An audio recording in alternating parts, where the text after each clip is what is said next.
What's up, guys? I was inspired today to make this little post based off of two things. One, a quote or a paraphrase that Dr. Sean at Active Life RX posted the other day that was originally a quote he took from Logan Gelbrick of Douche Gym. And that quote was, "The only thing more impressive than making an elite athlete a winner is helping a novice athlete become an intermediate." So, hearing that quote, it's kind of stuck in my head for the rest of the week, and I think it's something that a lot of coaches probably think about.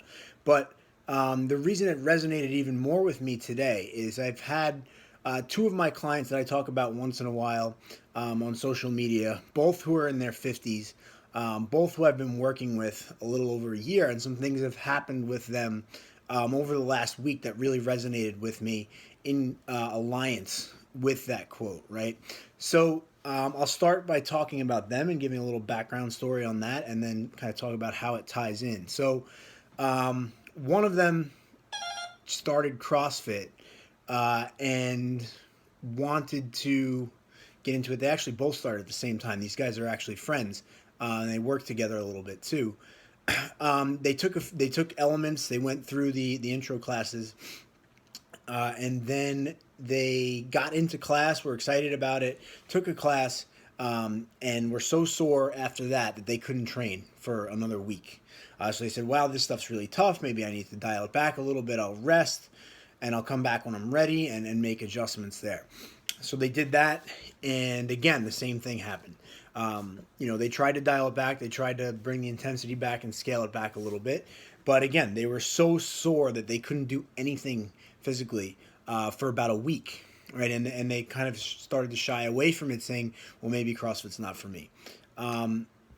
Fast forward, I start talking to them. I start working with both of them individually, one of them twice a week, one of them three times a week, go through some mobility and strength assessments and some goal assessments, and found some major strength imbalances, a little bit of mobility, flexibility limitation.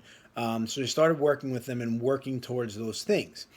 The main thing I'm looking at with them is their goal is to be in good shape for their health, right? And for longevity as well, right? Reaching that age where things are starting to slow down, things are starting to stiffen up.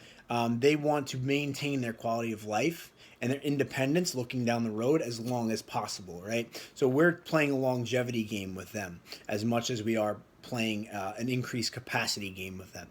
So keeping those goals in mind, that's how I train them. You focus mostly on those imbalances and what needs to change for them to be healthy and be able to train, right, and start increasing that work capacity so they look better, feel better, and are able to do more things.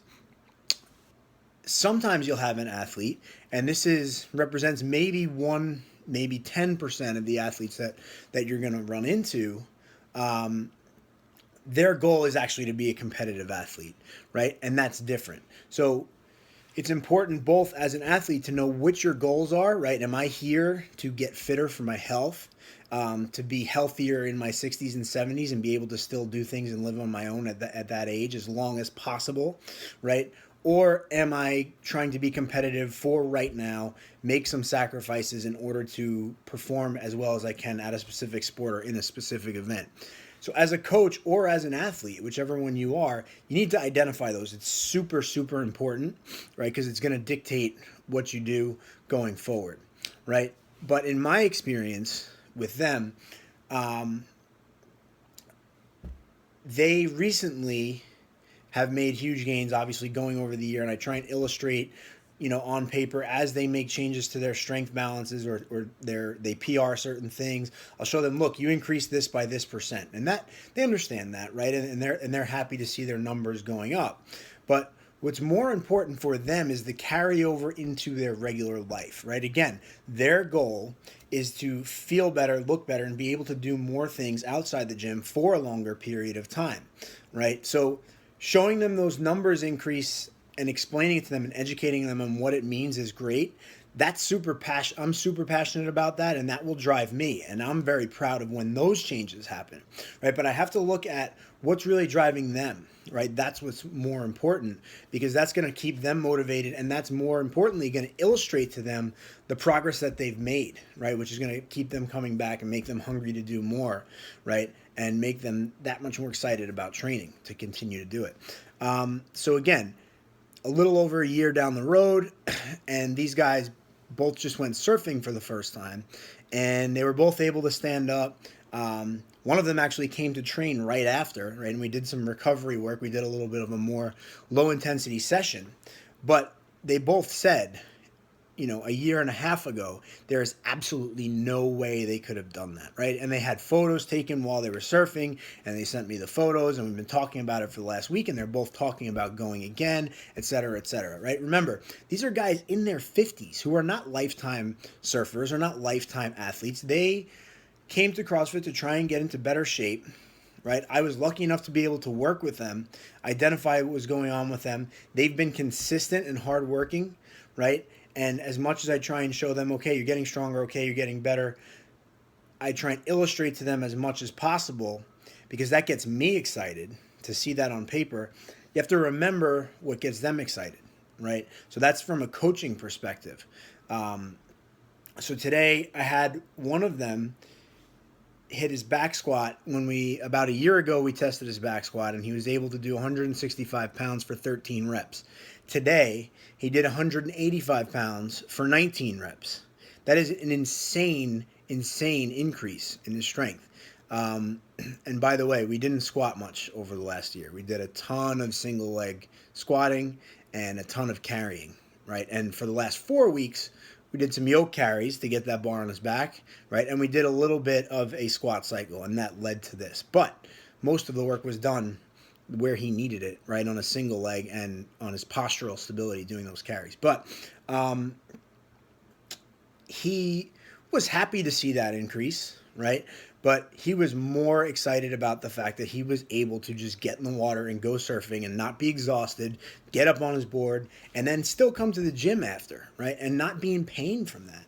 That is powerful, right? To be able to make that kind of change in somebody's life outside the gym, especially since that is what his goal is, right? So it would be easy for me as a coach to sit there and celebrate he improved his back squat so much, right? Or he lost 10 pounds, or he increased his capacity by 20% or something like that. As a coach, that makes me really excited, right? But I have to keep in mind what's going to resonate with him is how it carries over into the real world. So I start trying to illustrate that, right? So for you as an athlete, or if you're not a coach and you're an athlete, keep in mind what your goals are, right? And measure your success. Is your training effective based off of that? So if you're not trying to go to the CrossFit Games, if you didn't get into CrossFit or get into training, whatever it is that you're doing to try and be the best in the world at that sport, or to try and compete at a certain level at that sport, if you started training simply to get better, feel better, look better, increase your overall health, etc., right? Yeah, look at your numbers in the gym. If you PR your Fran time, that's awesome. It's showing progress, right? If you PR a lift, that's awesome. It's showing progress, right? But it's easy to get wrapped up in those numbers and not pay attention to what it's doing for you outside the gym, which was your original goal, right? So in both cases, if you're a coach or if you're an athlete, it comes down to having your training align with your goals, right? But the perspective of looking at what you're doing and saying, is this working? Am I satisfied? Should I be changing? Should I be doing more? Should I be doing less? Right? Numbers are a good indicator, but remember what your goal is, right? And pay attention to that. Pay attention to the progress on how you feel outside the gym. Do you have more energy? Do you have more joint pain? Do you look better? Do you feel better? Right? And I'm not knocking those people who want to be competitive, or those coaches who have competitive athletes. That stuff is awesome, right?